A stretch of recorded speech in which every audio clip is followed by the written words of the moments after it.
Bismillahirrahmanirrahim. Assalamualaikum warahmatullahi wabarakatuh. Alhamdulillahi rabbil alamin.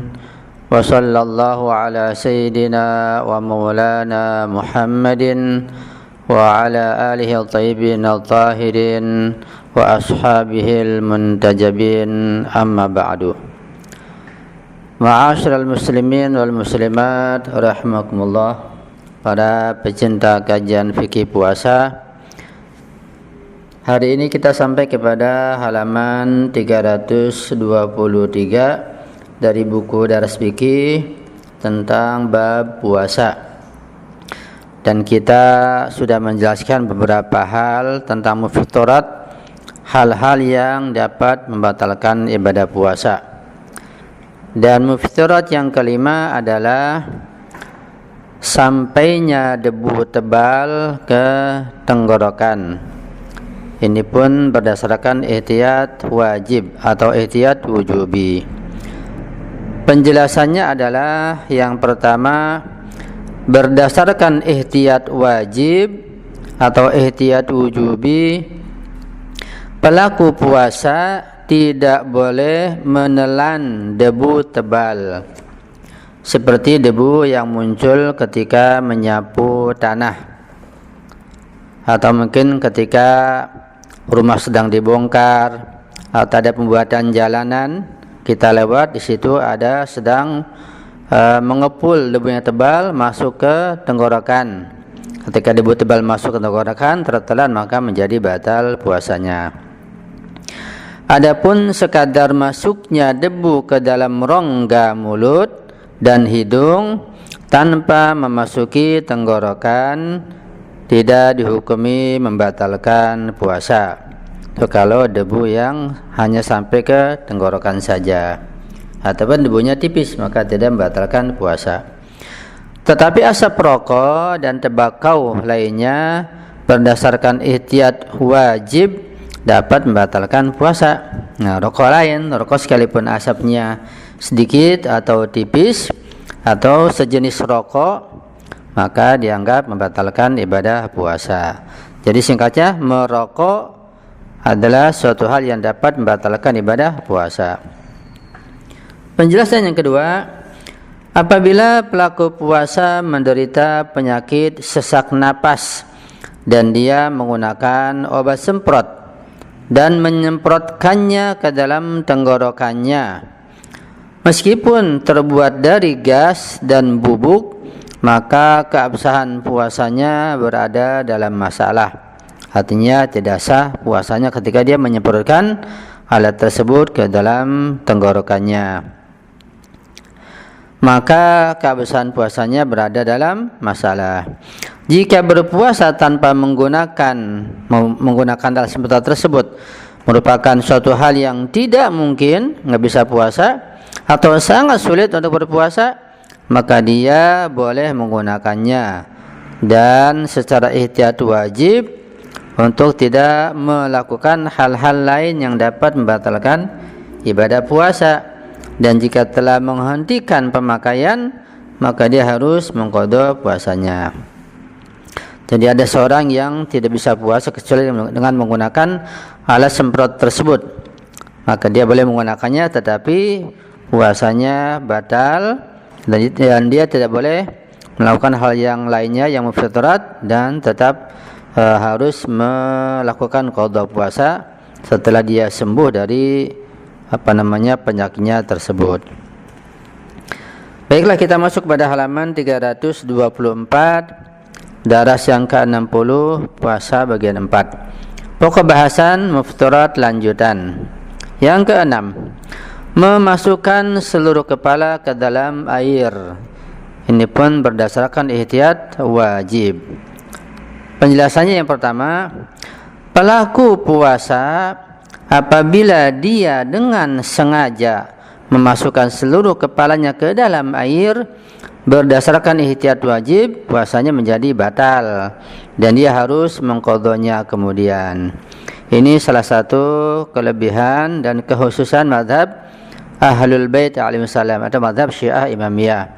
di mana di sini saya tidak pernah mendengar penjelasan bahwa menenggelamkan seluruh kepala ke dalam air itu membatalkan puasa. Tapi di mazhab Syiah Imamiyah, dengan sengaja menenggelamkan seluruh kepala ke dalam air dapat membatalkan ibadah puasa. Yang kedua, berkenaan dengan hukum pada masalah sebelumnya, tidak ada perbedaan antara apakah ketika memasukkan kepala ke dalam air, tubuhnya itu juga berada di dalam air, ataukah tubuhnya berada di luar air, dan hanya kepalanya saja yang berada di dalam air. Ya, baik dia berenang, tenggelam gitu, batal puasa dengan sengaja, ataupun hanya kepalanya yang dia tenggelamkan ke dalam kolam misalnya, badannya tidak, maka tetap membatalkan puasa ketika dengan sengaja ia lakukan. Yang ketiga, apabila pelaku puasa memasukkan setengah kepalanya ke dalam air, separuhnya begitu, atau sebelah kepalanya, lalu setelah keluar dia masukkan yang setengahnya lagi atau yang sebelahnya lagi, jadi berangsur begitu, satu kepala 2 kali memasukkan ke dalam air setengah-setengah, maka hal yang demikian ini tidak dianggap membatalkan ibadah puasa, karena tidak sekaligus ya, jadi separuh-separuh tidak membatalkan puasa. 4. Apabila seluruh kepala berada di dalam air, tetapi ada sebagian rambutnya yang berada di luar air, hal ini tetap dihukumi membatalkan puasanya, karena tolok ukurnya adalah menenggelamkan semua kepalanya. Kalaupun rambutnya panjang tidak ikut tenggelam, hanya kepalanya yang tenggelam, maka tetap membatalkan puasa. Yang kelima, apabila seseorang ragu apakah keseluruhan kepalanya telah masuk ke dalam air ataukah tidak, maka puasanya tetap dianggap sah. Ini kalau pada kondisi ragu ya. Yang keenam, apabila pelaku puasa jatuh tanpa sengaja ke dalam air dan seluruh kepalanya terendam air, maka puasanya tidak batal. Kenapa demikian? Ya karena tidak sengaja tentunya. Kepleset misalnya sedang jalan di atas jembatan, kemudian jatuh, kecebur, tenggelam, ya maka tidak batal karena tidak dengan sengaja. Jadi puasanya tidak dihukumi batal, tetapi dia harus segera mengeluarkan kepalanya dari dalam air, cepat-cepat bangun dan keluar. Demikian juga bila dia lupa tengah berpuasa lalu memasukkan kepalanya ke dalam air, maka puasanya tidak dianggap batal, tetapi begitu dia teringat, maka dia harus segera mengeluarkan kepalanya, jangan ditunda-tunda ya. Yang ketujuh, seseorang yang dengan mengenakan pakaian khusus seperti pakaian penyelam lalu menyelam ke dalam air, ke dalam sungai atau ke dalam laut, dia menyelam dengan pakaian tersebut dan tubuhnya tidak terbasuh oleh air. Nah, jika pakaiannya tersebut melekat pada tubuhnya, maka puasanya bermasalah, yaitu mahallu iskal, yaitu dianggap batal, dan berdasarkan ihtiyat wajib dia harus mengqadhanya. Jadi kalau pakainya ketat menempel, itu bisa membatalkan puasa. Supaya tidak batal, maka dia bisa tenggelam dengan pakaian yang longgar ya. Kalau tabung tidak batal, mungkin berendam atau masuk ke dalam air dengan tabung, itu tidak batal. Yang terakhir, yang ke-8, menuangkan air ke atas kepala dengan menggunakan ember dan sejenisnya seperti misalnya keran di atas kepala atau dengan shower begitu, maka ini hukumnya tidak dapat membatalkan puasa. Jadi puasanya sah. Jika kalau terpaksa mandi ingin basahkan kepala, maka menggunakan keran atau selang atau disiram atau diguyur ya dengan siduk ataupun menggunakan shower. Ini tidak membatalkan puasa. Yang batal kalau menenggelamkan seluruh kepala, itu yang penting.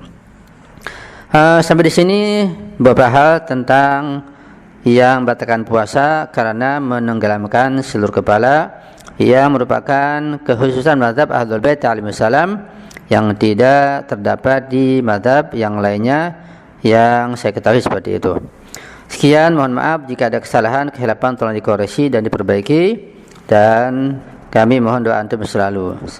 Saya akhiri wala faminkum. Assalamualaikum warahmatullahi wabarakatuh.